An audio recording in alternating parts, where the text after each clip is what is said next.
Magandang gabi po sa inyong lahat. Anong ang laman ng Instagram ni Maymay? Alamin po natin kasi naka-highlight po ang pangalan ni Maymay Entrata. Ibig sabihin, merong ginawa si Maymay ngayong araw na gusto niyang i-share sa lahat ng nagmamahal sa kanya. Kung kahapon ay nag-share siya ng bata, ayan.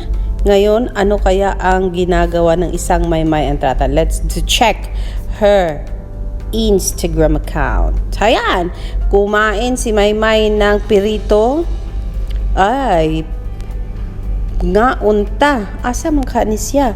Nagnilaga siyang baka. May nilaga siyang baka. Kanin. So, nasaan ang ating dilag? Maymay Entrata. With suka, tuyo o kamatis guys ang iyahang sausawan. So, nasaan kaya si Meridel Maymay Entrata? Nakakamiss ka na, Maymay. Sana magparamdam ka pa more kasi namiss ka na namin. Sabi ng mga taga-subaybay mo, baka naman pwede naman daw. Gumawa ka ng dance cover. Natapos mo na yung Bambi, tapos mo na yung Maria. Baka pwedeng gumawa ka ng mga kantang ninilagay nila sa Twitter para pagkaabalahan namin habang ikaw ay may ginagawang iba. O, diba? Alexander Lexter Jules, napakaikli po ng comment na yan at napakaikli po ng post ni Maymay. At least kumakain po siya. Pero yes, dahil sa gusto nating pahabain yan, eto po, may request po sa akin si Arsinia Alcantara ng Amerika. Sabi niya, ayan, bakit kaya hindi nila isinama si Edward sa Mobile Legends Bang Bang Tournament? Medyo matagal na niyang isinento. May 23 at hindi natin nabigyan ng pansin. And pagkasunod, sabi niya, parang wala naman lumilingon kahit malaki ang lead. Super hype talaga nila. Tapos next, ipinost niya itong photo ni Bel Mariano when she was young. And then yung photo ngayon na medyo maganda-ganda ang ilong kumpara nung maliit pa siya. Pero maganda naman talaga ang ilong ni Bel, di ba? Kaya nakikita nyo naman yan. This was when she was going bulilit artist. Tapos, anong sabi ni dito ni Arsinia? Wait, sabi ni Arsinia, yan pag nag-vlog ka at yung solid ni Bel, nilait ang ganda ni Maymay, ilabas mo yan. Yung sinasabi nilang maganda, legit na ritokada. Yun ang sabi niya. Bel Mariano's farewell message. Parang hindi naman. Parang kasing yung ilong ni Bel nung kabataan niya, parang pareho lang din naman sa ilong niya ngayon. Parang may konti lang tangos ngayon. Siyempre, nadadala naman kasi yan sa hilot, guys. Yung pagpisil-pisil mo ng ilong, parang yun lang naman ang nangyari sa ilong niya. Pero hindi ko alam kung nagpa-nose job ba itong si Bel Mariano. Well, kasi sa tingin ko lang naman ay parang inipit-ipit lang naman niya yung ilong niya para tumangos tignan. Matangos naman talaga ang ilong niya kahit noon pa. So, ang sabi lang kasi nila, nagparitoke daw ng ilong itong si Bel Mariano. Yun ang hindi natin alam, guys. At ayoko rin namang sabihin na ritokada ka talaga, Bel. Binigyang daan ko lang itong sinabi ng aking kaibigan. Tignan mo si Ranger, sobrang makapamintas. Hindi man kasi yun si Bel Mariano ang namintas good RC. Ang namintas naman kasi yung mga taga-subaybay niya. Yung nagpintas kay Maymay. Siyempre, maapektuhan talaga si Bel kasi kung anong tinitignan nila, they're eyeing on Maymay. Siyempre, yung mga taga-suporta ni Maymay, titignan din nila kung perfect ba ang kanilang artista na sinusuportahan. Kung kaya lalong lumaki at nang lumaki, kasi una mukhang si Maymay, o diba? O ayan, binanggit ko yan, guys, ha. Yun ang sabi ng mga taga-suporta na hindi ko alam kung sino-sino na kasi ang naglagay ng label na ganyan kay Maymay. Ngayon, dahilan sa lately ay ang fandom ni Bel ang nakitaan nating nagsasabi niyan sa Twitter. Kaya ayun,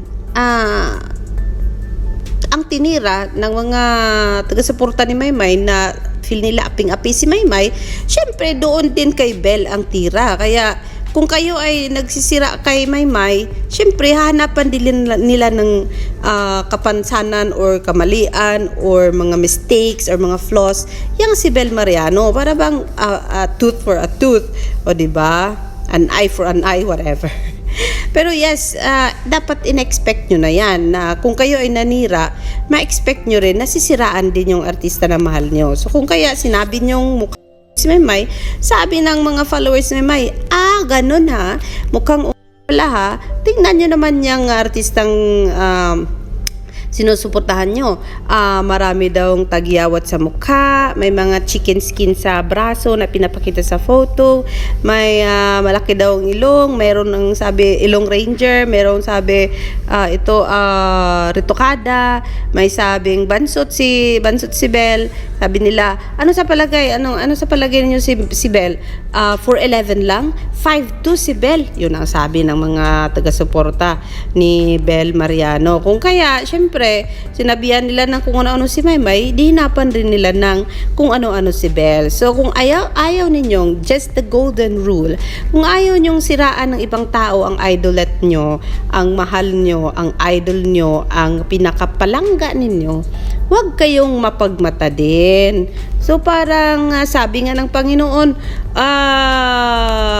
kung anumang parte ng katawan mo ang gumagawa ng kamalian at naging dahilan na ikaw ay nagkasala, puputulin natin yan, o diba? So kung kamay mo ay magnanakaw, yun ang putulin ng Lord sa'yo. Kung ang mata mo ang problema, yung gagawin ka ni Lord ng blind, gusto mo?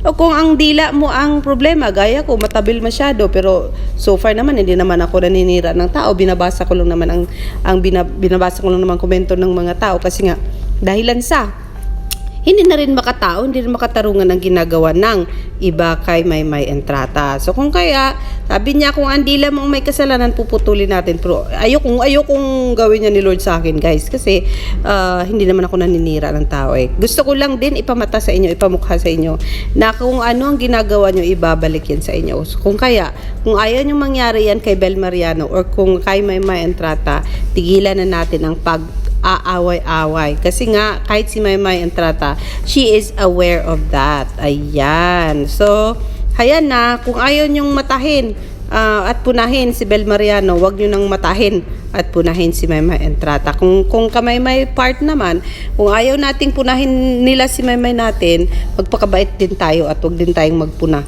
ng kung ano man ang may problema o may kulang o kung ano man ang problema sa katauhan ng ibang tao, o di ba? So ngayon, dahil siniraan niyo si Maymay, siniraan din si Bel. Ang dignity ni Maymay gusto rin sirain nila ang dignity ni Bel Mariano, which is not good, kasi nga yun ang nangyari, a tooth for a tooth.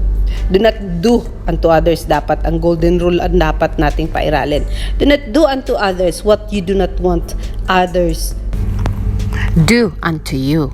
Yan, sinasabi, if you want to be treated nicely, treat other people nicely as well. Kung gusto mo ng sakit ng ulo, nako, syempre, kung yan ibibigay mo sa iba, bibigyan ka rin ng sakit ng ulo ng iba. Pero yes, panatilihin natin spread ang love, gaya ng sabi ni Maymay, and para magkaroon tayo ng peace and prosperity habang tayo ay nabubuhay. Enjoy lang ang fangirling without hurting anybody. Ang sabi nga ni Big Brother kay Maymay, kailangan umangat ka na wala kang inaapakang tao. O, diba? So, yan na muna ang ating update. I will see you later for more.